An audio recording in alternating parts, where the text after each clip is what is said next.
Bonjour tout le monde et bienvenue dans cette nouvelle vidéo.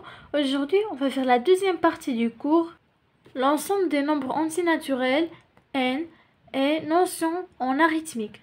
Alors, on va commencer par nombre premier. C'est quoi un nombre premier? On dit qu'un entier naturel est premier quand? Lorsqu'il possède exactement deux diviseurs. Par exemple, on va prendre le nombre 3. Qui sont les diviseurs de 3? C'est 1 et 3. Alors, il possède seulement deux diviseurs. Alors, c'est un nombre premier. Exactement deux diviseurs. Alors, c'est toujours 1 et le nombre lui-même. Par exemple, on a 3. Les diviseurs, c'est 1 et le nombre lui-même qui est 3. Par exemple, on va prendre 13. C'est un nombre premier. Pourquoi? Parce qu'il a deux diviseurs seulement, qui est 1 et lui-même, puisqu'il n'a pas d'autres diviseurs. Seulement 1 et 13. Vous avez compris? Ça, c'est un nombre premier. Il a seulement deux diviseurs. C'est bon? Tout entier naturel, supérieur ou égal à 2, admet au moins un diviseur premier. Tous les nombres qui sont supérieurs à 2, ils admettent au moins un diviseur premier. Par exemple, 2. Alors, comme information, 2, c'est le seul nombre qui est pair et qui est premier en même temps. Tous les nombres qui sont pairs, sauf 2, ils sont pas premiers, sauf 2. 2, c'est le seul nombre pair qui est premier. Par exemple, 6, 10, 26, peu n'importe le nombre qui est pair, ils ne sont pas premiers. C'est bon? Les nombres impairs, il y en a ceux qui sont premiers et les nombres qui sont pas premiers. On continue maintenant. On va voir la décomposition d'un entier naturel non nul, bien sûr, en produit de facteurs premiers. Alors, on va prendre un nombre qui est antinaturel, on va le diviser en facteurs qui sont premiers, d'accord? Alors, soit A, un entier naturel supérieur ou égal à 2, bien sûr.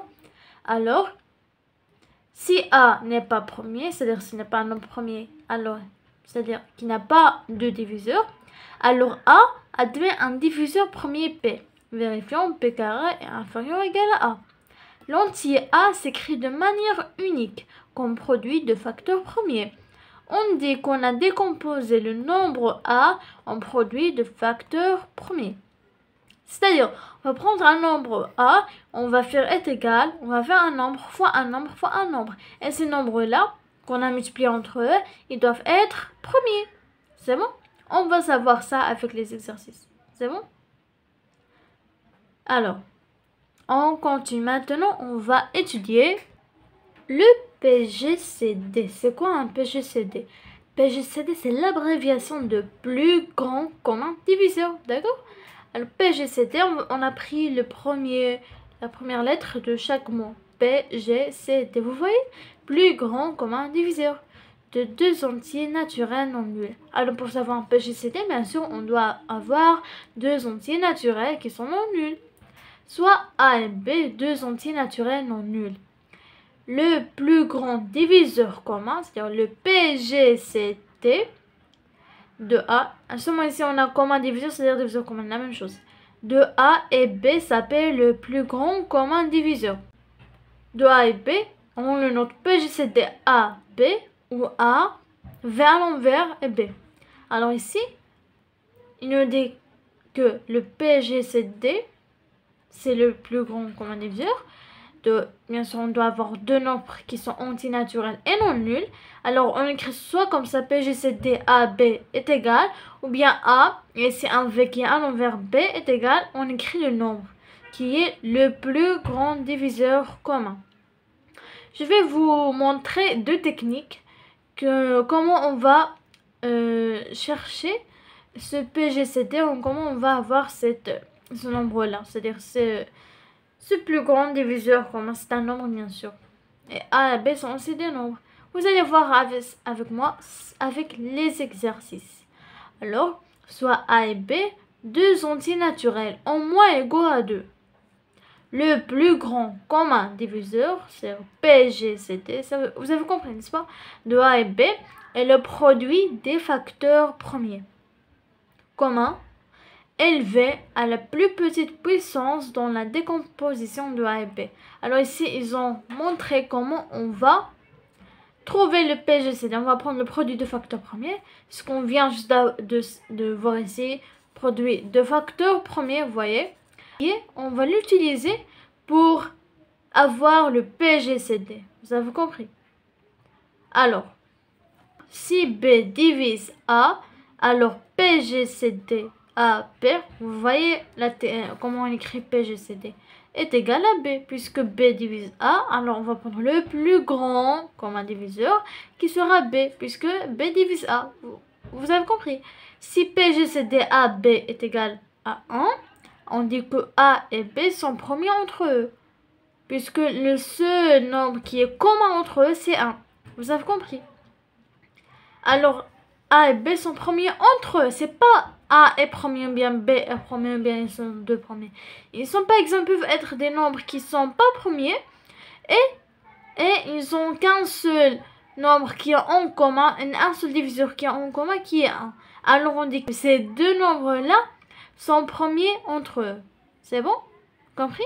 Vous allez comprendre plus avec les exercices, bien sûr. Soit A et B, deux entiers naturels, tels que A est supérieur à B qui est supérieur ou égal à 2, et B ne divise pas A.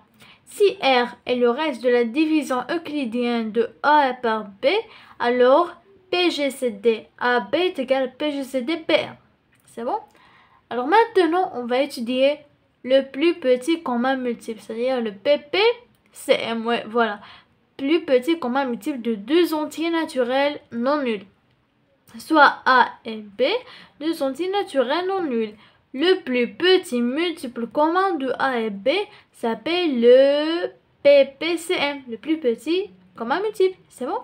De A et B, on note PPCM A, B, c'est-à-dire on écrit de la même manière que le PGCD.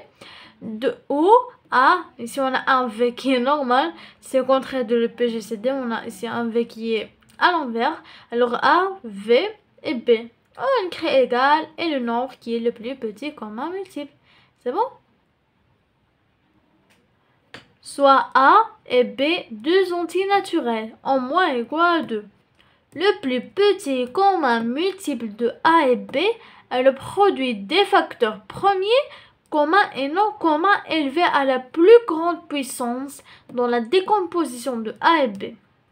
Alors ici, il nous donne la méthode pour avoir le PPCM de A et B qui sont deux entiers naturels. C'est bon? Vous avez compris? Alors, on va faire les exercices bien sûr pour comprendre plus, puisque ça, c'est les maths. Si B divise A, alors PPCM de A et B est égal à A. C'est au contraire de quoi? De PGCD. Puisque le PGCD, c'est le plus grand diviseur commun. Et pour le PPCM, c'est le plus petit commun multiple. C'est bon? On a fini notre cours. Alors, après, on va faire des exercices, bien sûr, pour comprendre plus. Puisque les mathématiques, ce sont les exercices. Alors, merci beaucoup et à bientôt.